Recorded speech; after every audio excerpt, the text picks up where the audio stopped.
안녕하세요. 꽃이 되었다 현수입니다. 안녕하세요. 꽃이 되었다. 오세미입니다. 언니, 1년 12달 중에 6월이 행복한 달이라는 말 들어보셨어요? 처음 들어보는데 6월달이 행복한 달이래? 왜? 글쎄, 영국의 심리학자가 6월이 행복한 달인지 연구에서 발표한 방정식까지 있다네요. 방정식 너무 어렵다. 방정식은 5 플러스 가로 열고 n 곱하기 s 가로 닫고 마이너스 CPM 나누기 t 플러스 he. 5는 야외 활동, n은 자연과 연관, s는 이웃과 친구, CPM은 유쾌한 어린 시절의 추억, t는 야외 운동, he는 휴가 기대.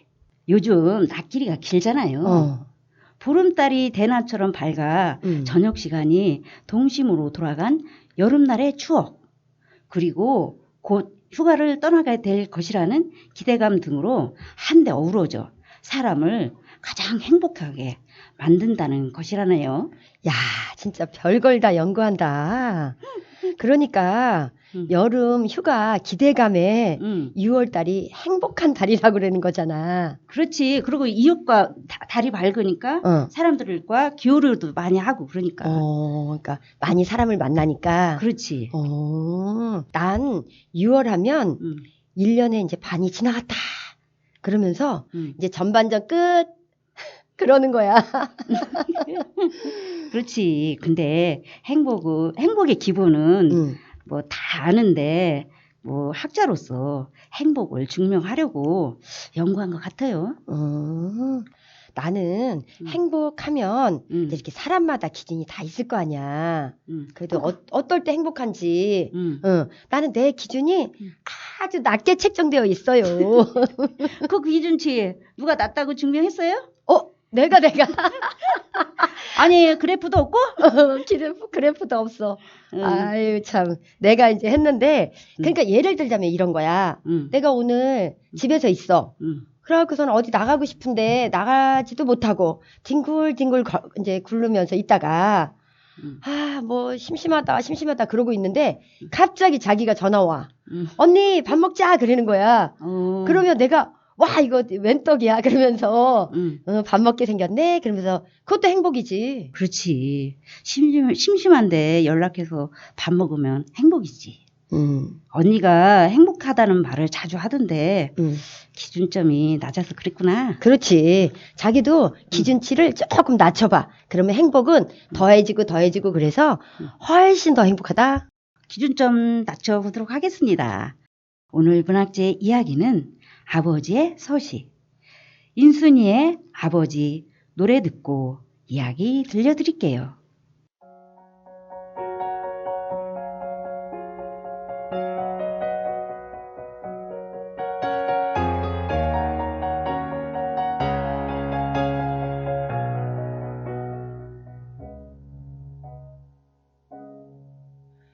한 걸음도 다가설 수 없었던 내 마음을 알아주기를 얼마나 바라고 바래왔는지 눈물이 말해준다.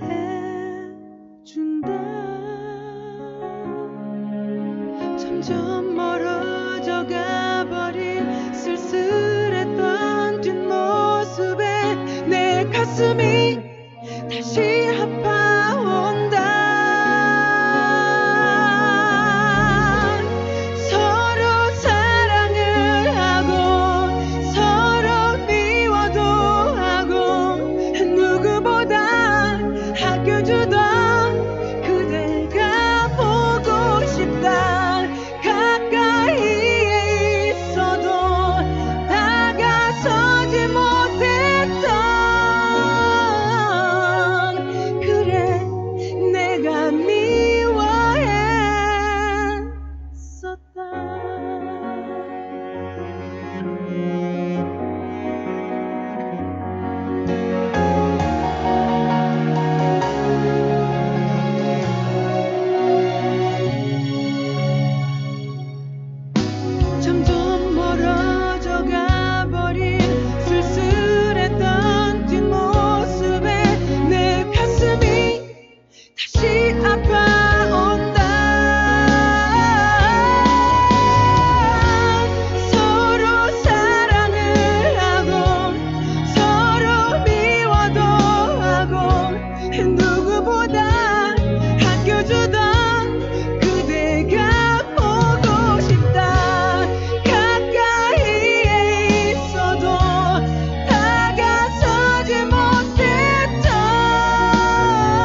제16회 전국장애인문학제 수상작품집 우수상 산문학 안안이.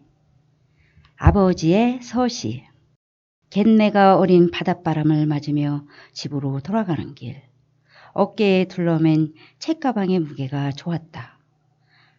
걸을 때마다 책길이 부딪혀내는 달그닥 달그닥 소리도 참으로 좋았다. 걸음걸음 내가 가는 곳마다 즐거운 느낌의 음표가 잇따라 놓이는 기분이었다. 그렇게 나만의 노래를 흥얼거리며 집으로 가면 아버지가 나를 반갑게 맞아주었다. 학교 다녀왔습니다. 오냐? 우리 안미 왔냐? 얼른 들어와라. 아버지는 책을 읽고 있다가 고개를 들어 활짝 웃으며 나를 바라봐 주었다. 그런 아버지가 있어 내 하굣길은 매일매일 밝고 따스했다. 남쪽의 작은 섬, 육지에서 1시간 남짓 배를 타고 들어가야 하는 그 섬에서 아버지는 작은 구멍가게를 했다. 섬 사람들 대부분 뱃일과 바닷일로 생계를 이어가는 그곳에서 아버지가 할 수 있는 일은 구멍가게 뿐이었다. 아버지가 7살이 되던 무렵 아버지에게 뇌병변 장애가 찾아왔다. 산으로 들로 바다로 뛰어다니던 아버지는 장애로 인해 집안에서만 생활하게 되었다. 곧았던 팔과 다리는 굽어버렸고 척추는 휘어 거북이 등처럼 변해버렸다. 게다가 잘 때를 제외하고는 온몸이 흔들려 가만히 있을 수도 없었다. 그렇게 아버지는 섬 안에 작은 집에 갇혀버렸다. 하지만 아버지는 절망하지 않았고 누군가를 원망하지도 않았다. 아버지만의 긍정적인 힘으로 삶을 꽃피워 나갔다. 마을 사람들은 나를 볼 때마다 아버지를 칭송했다. 몸이 그렇게 아픈데도 손에서 책을 놓지 않았던 아버지. 어깨 너머로 배운 한글과 한자, 산수로 구멍가게까지 꾸린 아버지. 장명학까지 공부해 친척과 마을 아가들의 이름을 지어준 아버지. 아버지가 눈물나게 자랑스러웠다. 가슴이 뻐근히 저리면서 아버지를 향한 존경심이 솟아오르면 그와 동시에 애잔한 마음이 함께 찾아왔다. 아버지가 장애를 갖지 않았더라면 어땠을까? 지금보다 더 좋은 곳에서 더 멋진 삶을 살고 있을 텐데 하는 아쉬움도 자연히 뒤따랐다. 하지만 아버지 앞에서 그런 내색을 보이지는 않았다. 아버지가 고개를 숙이고 책을 읽는 모습은 밥을 먹고 잠을 자는 것만큼 일상적이어서 나도 자연스레 책을 가까이 하게 됐다. 집은 낡고 오래됐지만 지적 호기심을 채워주는 책이 많았고 학교 도서관과 읍내 도서관에도 책은 풍족했다. 섬이라 책을 사 읽는 건 그림의 떡이었지만 책을 빌려 읽는 것 또한 사서 읽는 것만큼이나 매력적인 일이었다. 도서관에 들어서면 나는 냄새가 좋았다. 서가 사이를 거닐면 책마다 가지고 있는 여러 빛깔의 냄새가 몸 구석구석 스며드는 느낌이었다. 서가에 빼곡하게 꽂혀 있는 책을 손가락으로 주르르 만지다 마음이 가는 책을 집어들어 펄렁펄렁 책장을 넘기는 그 일련의 행위가 얼마나 만족스러웠는지 내가 읽을 책과 아버지가 읽을 책을 골라 대출하고 책가방에 넣어 집으로 가는 그 길 또한 여간 즐겁고 흡족하지 않았다. 마을 사람들이 모두 바다로 일을 나가면 가게는 더없이 잔잔하고 고요했다. 가게 안은 아버지와 내가 사르륵 사르륵 책장 넘기는 소리뿐이었다. 이따금 바람소리가 쏴쏴 들려왔다. 아버지는 책을 읽다가 책장을 덮고 쉴 때가 많았다.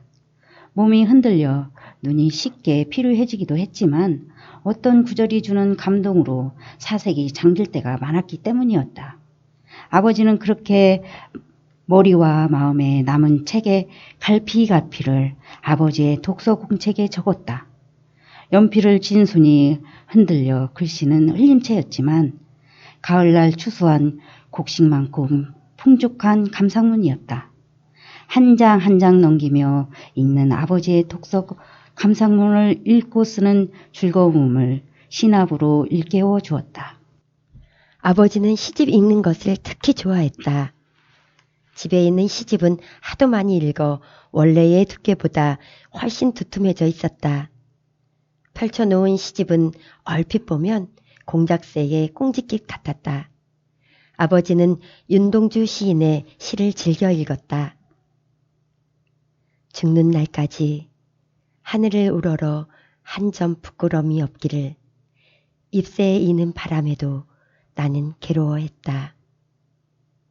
별을 노래하는 마음으로 모든 죽어가는 것을 사랑해야지. 그리고 나에게 주어진 길을 걸어가야겠다. 오늘 밤에도 별이 바람에 스치운다. 아버지가 서시를 암송할 때면 삶에 대한 의지를 더욱 다지는 듯한 느낌이 들었다. 내가 본 아버지는, 내가 아는 아버지는 그야말로 서시 속 화자였다. 떳떳한 삶을 살아가겠다는 다짐, 부끄럽지 않는 삶을 이어가겠다는 굳은 의지로 진정 그러한 삶을 살아온 아버지였다. 대학교 4학년 여름의 새벽, 엄마의 전화를 받았다. 그리고 나서 나는 곧장 남쪽의 작은 섬, 내 집으로 달려 내려갔다. 심장이 쿵쿵 뛰고 눈물이 하염없이 흘렀다. 아버지는 잠자는 듯 누워 있었다. 평생을 몸을 곱슬려 새우잠 자듯 옆으로 누워 자던 아버지가 천장을 보고 바로 누워 있었다. 장례를 치르고 집에 돌아와 찬찬히 아버지의 유품을 정리했다. 가게 장부, 여러 권의 책, 두툼한 필사본과 독서 공책, 누렇게 색이 바랜 아버지의 독서 공책을 가만히 들여다봤다. 흔들리는 오른손을 흔들리는 왼손으로 꽉 잡고 독서록을 써나가던 아버지. 후두둑 눈물이 떨어져 공책 위로 번졌다. 아버지가 너무나도 보고 싶었다. 따뜻하고 포근했던 나의 아버지. 마지막 독서록을 넘기자 빈장에 유난히 흘려쓴 글씨가 보였다. 눈물이 앞을 가려 뿌옇게 흐려 보이던 글자들. 안미 8월 20일경 온다. 임용 공부를 한답시고 집에 내려가는 날을 뒤로 미뤘던 나를 그리워하고 기다리며 이른이 넘은 아버지가 힘겹게 썼을 그 문장을 조심스레 어루만졌다. 아버지의 삶이 섬 안의 작은 구멍가게에서 색처럼 엮여나간 아버지의 삶이 아스라이 느껴졌다. 아버지를 떠나보낸 지 13년이 다 되어간다.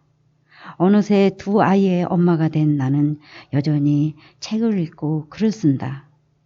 아이를 낳고 키우면서 아버지의 삶을, 아버지의 마음을 거듭 헤아려 보게 된다. 아버지에게 장애가 어떤 의미였는지, 그리고 책이 어떤 의미였는지 나는 잠시 적지 못한다. 그저 내 아이들의 무릎을 아치고서 함께 책을 읽으며 이야기를 나눈다. 그러다 문득 생각한다. 내가 아버지의 서시였던 걸까? 부디 그러했기를. 아버지가 써내려간 삶의 글밥을 읽고 또 읽으며 다짐해본다. 아버지의 서시다운 사람으로 살아가야지. 아버지가 나를 흐뭇하게 바라볼 수 있도록.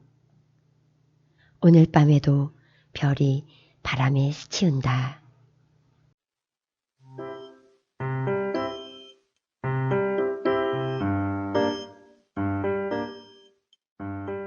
아버지의 삶과 아버지의 마음을 헤아려보고 아버지를 닮으려는 안미님의 참으로 아름답습니다. 나는 이 글을 읽으니까 아버지 생각이 나는 거야. 그렇지, 다 그렇지. 현수 씨도 아버지에 대한 추억이 있을 거 아니야. 하나만 얘기해줘봐. 추억 많지요. 하지만 우리 아버지는 학교 다닐 때 운동을 잘 하셔서 후배들도 무서워했고 또 우리 형제들 자녀 교육도 엄격하게 훈육하셔서 어려운 분이었지만 아픈 나한테는 너그러우시고 자상한 아버지여서 형제들이 아버지께 의논할 일이 있으면 나를 거쳐서 아버지께 전했어요. 오, 아니, 집에서 제일 큰 일을 때 감당했네? 아이고, 그거 무슨 큰일이야. 나는 어릴 때 우리 아버지가 참 멋진 분이라고 생각한 거야. 근데 그게 왜 그랬냐면 아버지가 집보다는 밖에 일을 잘해요. 그러니까 남을 도와주고, 뭐 막 이러니까 또 어려운 사람은 또 뭘 갖다 드리고, 뭐 이런 모습을 보니까 그때 당시에 나는 우리 아버지 굉장히 훌륭한 거야. 그렇지. 근데 우리 집에 있는 엄마는 아닌 거지. 그렇지. 밖에 있는 사람이 힘든 거지. 그렇지. 집안일을 안 돌보니까. 그럼. 그래서 엄마하고 이제 아버지하고 좀 다퉈. 그럼 나는 이제 그때 어릴 때는 엄마가 왜 저렇게 아버지한테 바가지를 긁는 거야? 우리 아버지 같은 사람이 어딨다고? 이러는 거야. 근데 자기야, 내가 결혼해 보니까 우리 엄마 마음을 알겠더라고. 그렇지. 그때서야 알게 되지. 그래서 지금은 이제 엄마도 이해가 가고 아버지도 이해가 가고. 근데 그때 언니가 지난번에 아버지께서 병원에 퇴원하셨다고 그랬잖아요. 아버지도 이 방송 들으신다며. 근데 아버지께 인사 한마디 하면 안 될까요? 그래, 우리 아버지가 한 40일 정도를 병원에 계시다가 지난주에 아버지 생신이었어. 그렇지. 그래가지고 퇴원을 하셨거든. 그래도 퇴원하셔갖고 모든 이제 우리 가족들 있는 데에서 같이 있으니까 너무 좋더라고. 그렇지. 그래, 이 자리에 빌려가지고 우리 아버지한테 인사드려야 되겠다. 아버지 병원에서 힘드셨을 텐데 모든 걸 이겨내고 집에 돌아와 주셔서 감사합니다. 아버지 사랑해요. 아유, 언니 이번 아버지 생신은 진짜 의미 있는 날이었네요. 그렇지, 의미 있었지. 자, 이제 우리 인사도 드렸으니까 마지막 곡 서정적인 곡으로 준비했습니다. 모든 사람의 인생 이야기가 아닐까 싶은데요. 장민호의 인생 일기 들으며 저희는 다음 시간에 다시 만나요.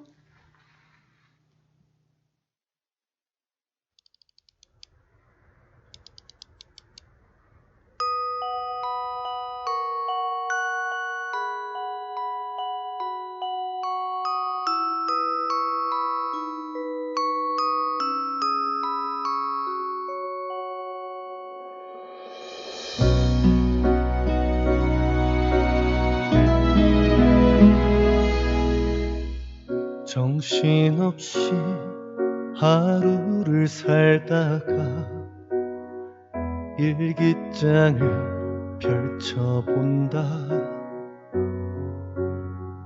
눈물자국 번져간 그날에 잠시 멈춰 본다. 아무리 아파도 힘들어도 가슴에 꾹 놓지 않고 희망의 끈을 늘 붙잡고 살아온 세월아, 세상 다 가진 듯 웃던 날도 모든 걸 놓을까 울던 날도 이제는 지나버린 추억이 되어 나를 웃게 한다.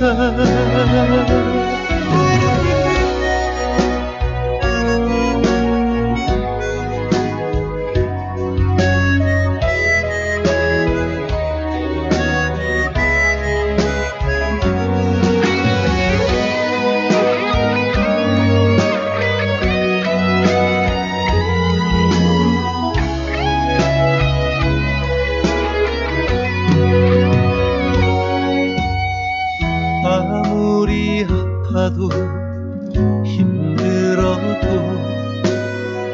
가슴에 꾹 놓지 않고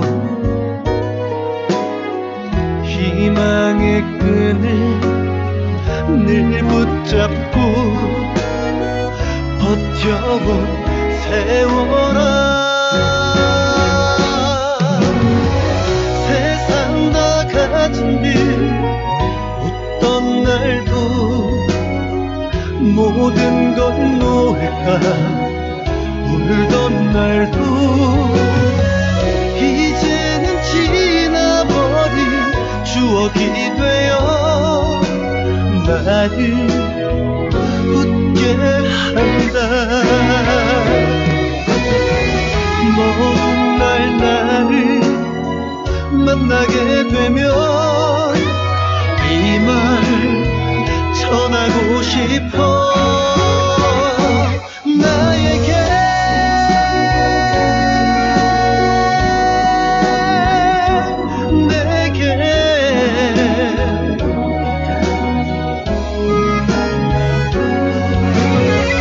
쉼없이 써내려간 나의 인생아, 너를 사랑한다고, 너를 사랑한다고. 한 번뿐인 내 인생을